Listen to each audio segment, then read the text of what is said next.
नमस्कार। कहानी बाबा में एक बार से फिर से स्वागत है। आज जो मैं आपको सुनाने जा रहा हूँ, हमारे टाइटल से तो आप समझ ही गए होंगे। बिहार की जो आज स्थिति है, स्पेशली बिहार जो बीमारू प्रदेश है अभी, वो क्यों है। इसकी शुरुआत मैं करता हूँ आपको एक छोटी सी स्टोरी से, बहुत ही छोटी सी स्टोरी।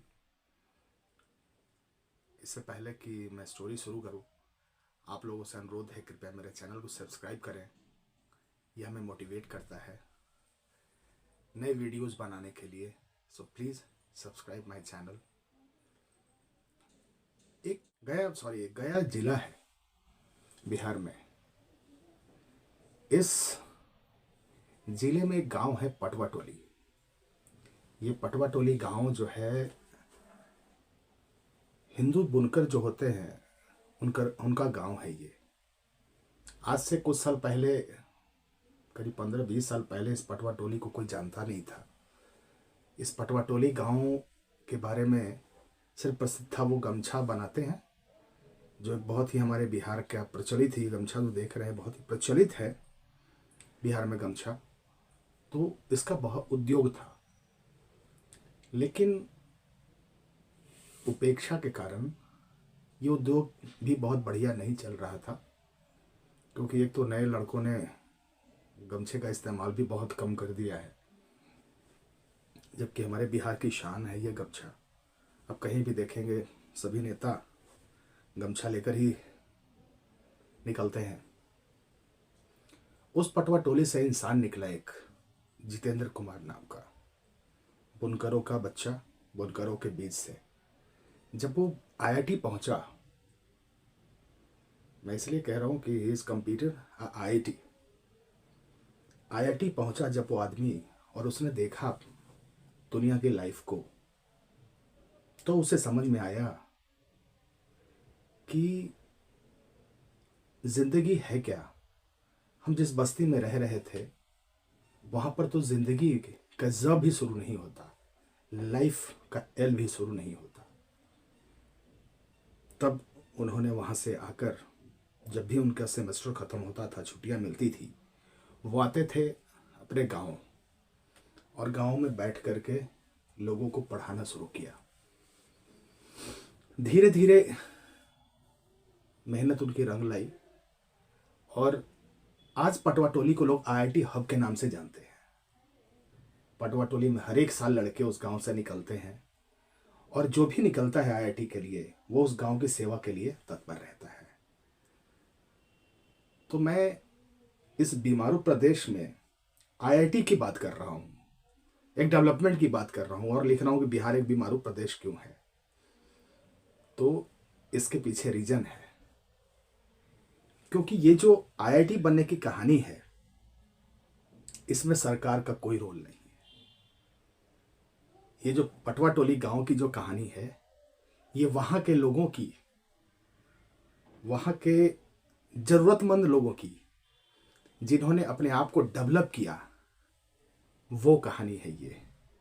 इसीलिए ये बिहार और बिहार के बीमार होने की कहानी बताती है कि हमारे यहाँ एक सिस्टम बना हुआ है। कुछ लोगों ने मिलकर एक सिस्टम बनाया है बिहार में। आज से नहीं, कई सालों से, 1960 के दशक से ही बिहार में एक सिस्टम सा बन गया था। Elite class means bureaucrats, politicians जो हमारे ऊपर राज करते हैं, जो सत्ता चलाते हैं, और जो इनके रिलेटिव्स हैं। इन लोगों ने अपने लिए एक सर्कल बना रखा था, जीने का सर्कल, और बाकी जो स्टेट है वो अलग। ब्यूरोक्रेट और उनके रिलेटिव्स, ये सब मिलकर ब्यूरोक्रेट को फंड करते थे या करते हैं, और बाकी लोग अलग अलग चीजों के लड़ाई में लगे रहते हैं। बिहार जो है ना, यहां कोई लड़ाई है ही नहीं। यहां लड़ाई जो है वो मिनिमम की है, मिनिमम की लड़ाई है। आज भी आप बिहार के चौक चौराहे पे 2 रुपए के लिए झगड़ा देख लेंगे, क्योंकि वो जो कॉरपोरेट कल्चर होता है ना, वो हमारे बिहार में अभी तक नहीं आया है। एक सर्वे की बात करें तो अगर हम आज से मन से मेहनत शुरू करें ना, तो हमें इंडिया के सबसे डेवलप सिटी तक पहुंचने में, develop city the terms of Patna जितने बड़े सिटी को डेवलप करने के समझ, यानी लखनऊ बनने के चक्कर, लखनऊ बनना हो तो उदाहरण के लिए आप समझ लें, अगर लखनऊ बनना हो तो भी हमें 50 साल लगेंगे। ये कहानी है हमारे बिहार की। मुद्दे इसमें अलग अलग हो सकते हैं, बातें अलग अलग हो सकती हैं, बहुत सारे नेताओं की, बहुत सारे पॉलिटिशियंस की और बहुत सारे पत्रकार बुद्धिजीवी इस पे जो डिबेट करते हैं उस पर कहते हैं कि बिहार में जातिवाद बहुत है, इस कारण बिहार पीछे है, जबकि ये कहानी मोर और लेस पूरे इंडिया में है। बिहार को सिर्फ बदनाम ज़्यादा किया गया है इस मैटर पे। बिहार में डेवलपमेंट के नाम पे आज जो कुछ हुआ है, या से 30 साल पहले, 40 साल पहले लखनऊ में हो चुका था। लेकिन बिहार के लोग संतुष्ट बहुत जल्दी हो जाते हैं। हमारे यहाँ क्या ना, एक सिस्टम लोगों ने भी बना रखा है। हमारे यहाँ जो कॉरपोरेट्स हैं ना, जो प्राइवेट कंपनियां हैं ना, वो भी अपनी ही चाल से चलती हैं। वो भी मुंबई में, दिल्ली में, हैदराबाद में जिस हिसाब से चलती हैं, उनका हिसाब किताब बिहार में आकर के वो भी, उनका भी रफ्तार धीमे पड़ जाता है। तो यहाँ प्राइवेट और सरकारी सब एक ही हिसाब से चलते हैं और लोगों का कहना है कि ऐसा ही चलता है। यही कारण है बिहार के पिछड़ेपन का, एक कारण है ये। मैंने बताया ना, पॉलिटिक्स। अभी जो नेता लोग कहते हैं, अंडानी अंबानी सबका जो नाम लेते हैं कि इनको फंड कर रहा है, तो बिहार के जो पॉलिटिकल पार्टीज हैं वो पता है ना इन्हें कौन फंड करता है। क्योंकि मैं ऐसे पार्टी को भी जानता हूं, आज से 20 साल पहले उनको पोस्टर लगाने के पैसे नहीं हुआ करते थे। आज वो अरबपति हैं, खरबपति हैं, उनके ऊपर छापे पड़ रहे हैं। तो आखिर ये पैसे आए कहां से? आज बिहार में जो तंत्र, एक सर्कल बना हुआ है, वो सर्कल ऐसा है कि पॉलिटिशियंस ने सबसे पहले हमारे इंस्टीट्यूशन को खराब किया। चाहे जितने भी अच्छे इंस्टीट्यूशन हो, ठीक है, बिहार बीमार राज्य था, पहले भी कमजोर राज्य था, लेकिन हमारे एटलीस्ट शिक्षा तो थी। हम शिक्षा के नाम से तो जाने जाते थे, लेकिन आज हमारे पास वो भी नहीं है। पटना यूनिवर्सिटी जैसे बढ़िया यूनिवर्सिटी को हमने तबाह कर लिया। लालू जी जब आए तो उन्होंने सबसे पहला काम यही किया। इससे पहले वाले जो मुख्यमंत्री थे वो उन्होंने छोड़ रखा था सब कुछ कि चलो भाई जैसा चल रहा है वैसा तंत्र को चलने दो, उसमें कोई छेड़छाड़ ना करो। लालू जी जब आए उन्होंने सबसे पहले शिक्षा के केंद्र को खत्म किया। उनका मानना था कि पटना यूनिवर्सिटी में फॉरवर्डों की संख्या बहुत ज़्यादा है, शायद होगी भी, इसमें ये कोई बात नहीं है कि नहीं होगी, मोरलेस होगी। तो उस यूनिवर्सिटी को ख़त्म किया गया, जहाँ से आज जितने भी नेता का आप नाम ले बिहार में, चाहे लालू प्रसाद, नीतीश कुमार, सुशील कुमार मोदी से लेकर के जितने भी बड़े नेता का नाम आप लेंगे, चाहे रविशंकर बाबू हो, कोई भी, सब उसी यूनिवर्सिटी के उपज हैं। यहाँ से अच्छे अच्छे प्रोफेसर, अच्छे अच्छे लोग छोड़ के यहाँ से चले गए। ऐसा नहीं बिहार में अरबपति की संख्या नहीं है, बिहार में अरबपति भी हैं, लेकिन उनका बिहार में एस्टेब्लिशमेंट नहीं है, उनका कुछ भी बिहार में नहीं है। वो आएंगे, कभी घूमते घामते यहाँ आए, गांव में एक मंदिर बनवा दिया, कहीं एक तालाब बनवा दिया, कुछ चबूतरे बनवा दिए, 100-200 करोड़ रुपए दे दिया और जैसे आराम करके निकल लिए। तो ये गलती उनकी नहीं मैं दे सकता, उनकी गलती मैं इसलिए नहीं दे सकता क्योंकि जितने भी स्टूडियोज हैं वो सब नोएडा में हैं। वो लखनऊ में क्यों नहीं है? बहुत सारे हीरो मुंबई में रहते हैं, लोनावाला में क्यों नहीं रहते? कल्याण में, मुंबई में रहते हैं, सोलापुर में क्यों नहीं रहते? कुछ ऐसी व्यवस्थाएं उन्होंने दी होगी, इस कारण ऐसा सब कुछ चल रहा है। तो ये गलती उन लोगों की भी नहीं है, उनका एस्टेब्लिशमेंट अपना है। और हमारे यहाँ ये सच भी है कि अगर आप बिहार में हो, पटना में हो, तो आप डेवलप नहीं कर सकते क्योंकि वो इंफ्रास्ट्रक्चर यहाँ नहीं है। लेकिन ऐसा नहीं कि कुछ लोग डेवलपमेंट यहाँ नहीं हो रहा। कुछ लोग डेवलपमेंट कर रहे हैं, अपना विकास कर रहे हैं, लेकिन सरकार का उसमें कोई योगदान नहीं है। आपको विश्वास होगा कि हमारे बिहार में मैक्सिमम 4000 फैक्ट्रीज हैं, मैक्सिमम 4000 फैक्ट्रीज, जो छोटी मोटी बड़ी सब मिलाकर के है। इसमें करीब सवा लाख 1.5 लाख लोग काम करते हैं। 13 करोड़ की आबादी वाला स्टेट 4000 छोटी मोटी फैक्ट्रियों के साथ में 1.5 लाख का एम्प्लॉयमेंट दिए हुए है। इससे आप हमारे लचर होने का व्यवस्था समझ सकते हैं कि हमारी स्थिति क्या है। और इससे हमें कोई फर्क भी नहीं पड़ता, हमारे यहाँ इस पर बात भी नहीं होती। इन्वेस्टमेंट की हमारे यहाँ कभी बात नहीं होती। हाँ, इन्वेस्टमेंट से याद आया, मैंने आपको एक चीज बताना था कि जब टाटा अपना नैनो का प्लांट शिफ्ट कर रही थी, उस समय नीतीश बाबू नए नए मुख्यमंत्री बने थे। ममता बनर्जी से लड़ाई हुई थी, ममता बनर्जी ने आंदोलन छेड़ रखा था। जब टाटा शिफ्ट हो रही थी तो एक आईएएस थे, उन्होंने आकर के नीतीश कुमार को यह बताया था कि सर हम प्रयास करते हैं और रोहतास साइड में कहीं हम नैनो का प्लांट लगवा लेते हैं, इससे एक फायदा हो जाएगा। उस समय के नीतीश बाबू ने जो बोला था आपको सुनने योग्य है। नीतीश बाबू ने कहा था, आपको क्या लगता है मैं अपना पॉलिटिकल सुसाइड कर लूं, किसानों की जमीनें इंडस्ट्रीज को दे दूं?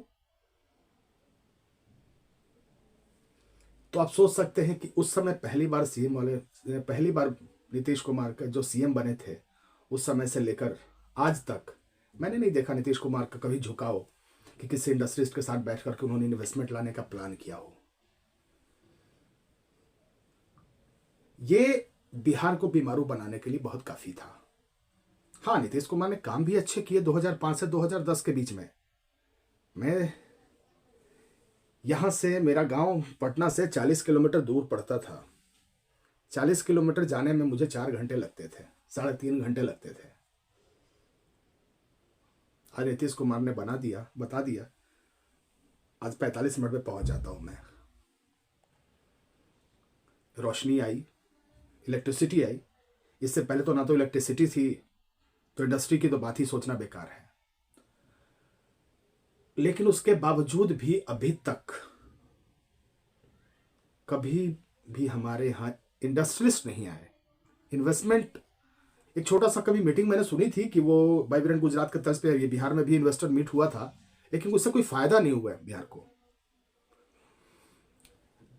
अब बात करें हम अगर पॉलिटिकल प्रॉब्लम्स की, तो बिहार में एक प्रॉब्लम और रही है कि यहां जातियों की सरकार बहुत पहले बन गई थी। ओबीसी की सरकार बहुत पहले यहां बन गई थी, लेकिन पॉलिटिकल स्टेबिलिटी लालू यादव से पहले बहुत कम रही है। चाहे सरकार कांग्रेस की हो या किसी की भी हो, स्टेबिलिटी जिसको कहते हैं, वो पॉलिटिकल स्टेबिलिटी बहुत कम रही हमारे यहां। और जहां पॉलिटिकल स्टेबिलिटी कम होती है, वहां इन्वेस्टमेंट आने के चांसेस बहुत ही कम होते हैं। एक लालू यादव आए, उसके बाद उन्होंने 20 साल या 15-20 साल जो भी शासन किया, उसमें एक विजन और प्लस नेगेटिव बात की चीज है कि एक पॉलिटिकल स्टेबिलिटी आई। वो स्टेबिलिटी पहले नदारद थी, लेकिन लालू यादव के शासनकाल में शाम में 6 बजे के बाद घर से रहना थोड़ा मुश्किल हुआ करता था। हम बच्चे यहाँ छोड़ दो, बच्चे भी बाहर रहते थे तो घर वाले डांटते थे, 6 बजे के बाद क्या कर रहे हो घर से बाहर। इलेक्ट्रिसिटी थी नहीं, पटना को छोड़ के कहीं। पटना में भी लोड शेडिंग हुआ करते थे, सड़कों की हालत खराब थी। बाद में नीतीश कुमार जब आने के बाद पता नहीं, नीतीश कुमार का कोई ऐसा दिखा नहीं कि वो बहुत ही अग्रेसिव मूड में है, ऐसा कुछ है। फिर भी लॉ एंड ऑर्डर अपने आप चेंज हुआ। लॉ एंड ऑर्डर पहले जो हुआ करता था, साइकिल स्टैंड में ठीका, वो ऑटो जाए तो ऑटो में 5 जगह से गुजरा तो 5 जगह एजेंटी, पता नहीं बहुत छोटी छोटी जगहों पे चीजें थी जो इन सब चीजों से वसूली जाती थी। वो नीतीश कुमार के आने के बाद एक बैग गायब हो गई। लोगों ने सड़कें बनती हुई देखी। बिहार के लोगों ने कभी सड़कें बनते हुए नहीं देखा था। सड़क बन रहा है, सड़क भी बनाई जाती है, इंटीरियर्स में तो ये नहीं पता था। पटना का बेली रोड बनता था, बट बाकी इंटीरियर्स में जो गांव में आप जाओ तो उन लोगों को पता नहीं था कि सड़कें भी बनती है कम से कम। तो ये जो सड़कों का बनने का सिलसिला है चालू हुआ। नीतीश कुमार रोशनी लाए, लॉ एंड ऑर्डर लाए। लेकिन 2010 के बाद वाले नीतीश कुमार और 2010 के पहले वाले नीतीश कुमार में बहुत अंतर रहा, बहुत ही ज़्यादा अंतर रहा। नीतीश कुमार ने इन्वेस्टमेंट के लिए आज तक कुछ नहीं किया, जिसके कारण बिहार आज भी बीमारू है। 53,000 का पर कैपिटा इनकम है बिहार का, वो झारखंड से भी 30-40 हज़ार कम है। यूपी तो खैर बहुत बड़ा राज्य है, उसके बावजूद भी उससे कम है, उनकी भी 85 के आसपास है। अब हम इन दोनों राज्यों से भी पीछे हैं। और अब विश्वास करेंगे कि हमारा जो 54,000 या 53,000 पर कैपिटा इनकम है, इसको अगर हम बांट दे जिला वाइज तो 1,15,000 जो पर कैपिटा इनकम है वो सिर्फ पटना का है। इंडिया का जो 1,72,000 का पर कैपिटा इनकम है उसमें हम 54,000 पे तो खड़े ही हैं। पटना उसमें 1,15,000 है। बिहार में 54,000 में 1,15,000 अररिया, शिवहर और सीतामढ़ी, ये दोनों 21,000 पर कैपिटा इनकम पे खड़े हैं आज। तो आप समझो कैसी लाइफ रहती होगी वहां की, उन लोगों की क्या लाइफ रहती होगी। जबकि यूपी 83,000 पे है और झारखंड हमारा 80,000 के आसपास में है। 13 करोड़ पॉपुलेशन वाला ये स्टेट आज भी अपने गरीबी से उबरने का इंतजार कर रहा है। और इस बात की चर्चा हमारे यहाँ नहीं होती, न पॉलिटिकल एरा में होती है और न ही पब्लिक के बीच में होती है। पॉलिटिशियंस को तो समझता हूं, उन्होंने एक सर्कल बना रखा है, अपने बच्चों को बाहर भेज दो पढ़ने के लिए और खुद यहां राज करो। ये एलिट क्लास, ब्यूरोक्रेट्स, ठेकेदार, नेता। एक चीज और बताऊं आपको, ठेकेदारी अगर आप देखें जाकर के तो हमारे एक भी कॉन्ट्रैक्ट इन लोगों के सर्कल से बाहर नहीं जाता है और वही इनको फंड करते हैं। हमारे 3 माफिया हमारे यहाँ काम करते हैं, भू माफिया, बालू माफिया और शराब माफिया।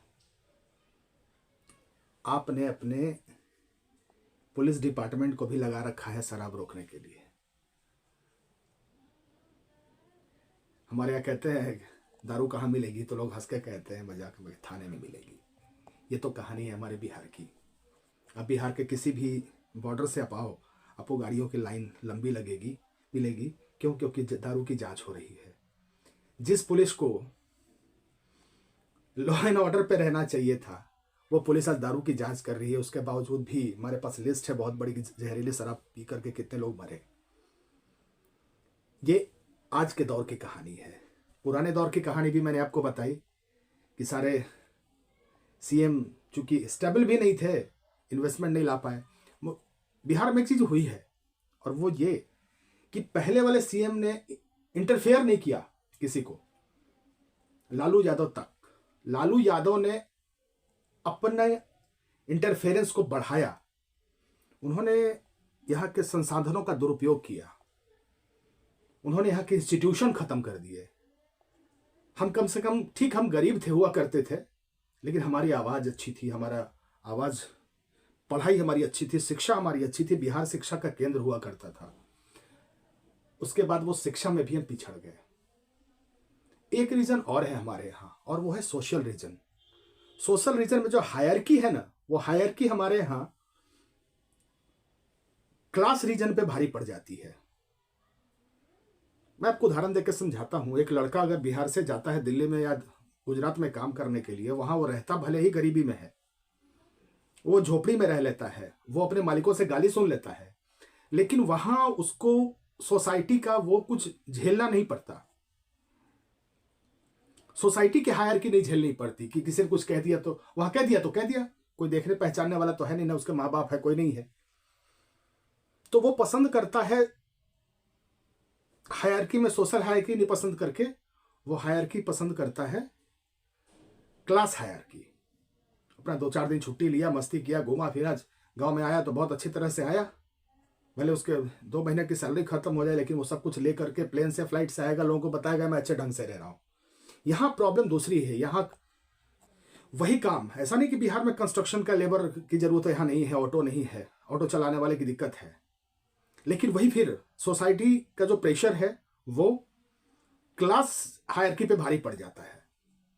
ये एक प्रॉब्लम हमारे बिहार में और है, क्योंकि आप उठा के देखें तो आंध्रा या पूरे साउथ की बात करें, पूरा साउथ का जो इंडस्ट्री है, इंडस्ट्रियल लेबर, गुजरात का इंडस्ट्रियल लेबर, महाराष्ट्र का इंडस्ट्रियल लेबर, पंजाब और हरियाणा का जो लैंड लेबर है, जो कृषि एग्रीकल्चर लेबर है, वो सारा बिहार से ही जाता है।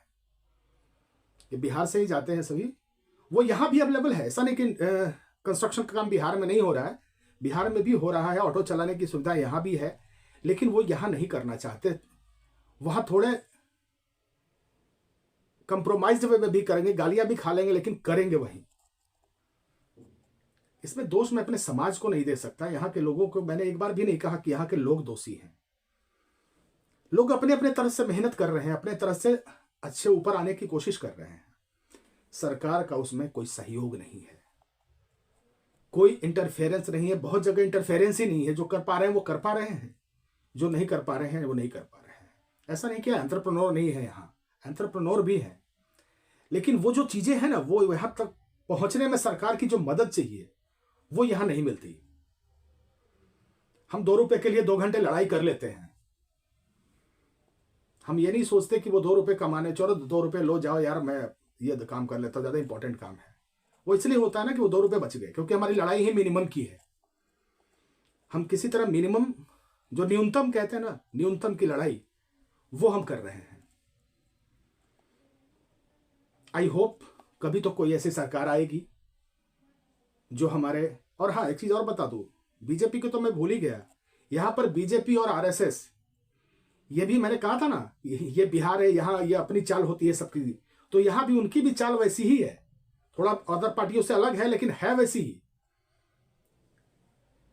वो उनकी जो स्पीड है वो बाहर की तुलना में बिहार में भी बिहार के हिसाब से है। बिहारियों की एक बहुत बड़ी खासियत होती है, ये सबको अपने रंग में रंग लेते हैं। तो कोई कहीं से आएगा ना, यहाँ पे जो कॉर्पोरेट हॉस्पिटल्स हैं, यहाँ पे जो कॉर्पोरेट कंपनियां हैं, वो भी हमारे बिहार के स्टाइल में ही चलती हैं। आप आके कभी देखो तो हमारे उसी स्टाइल में यहाँ चलती हैं। तो लेट्स होप आपको इस समझने में थोड़ा आइडिया लगा होगा कि आखिर हम क्यों पीछे हैं। कृपया मेरे चैनल को सब्सक्राइब और लाइक जरूर करें, अपना कमेंट भी दें, अपनी राय भी दें। नमस्कार।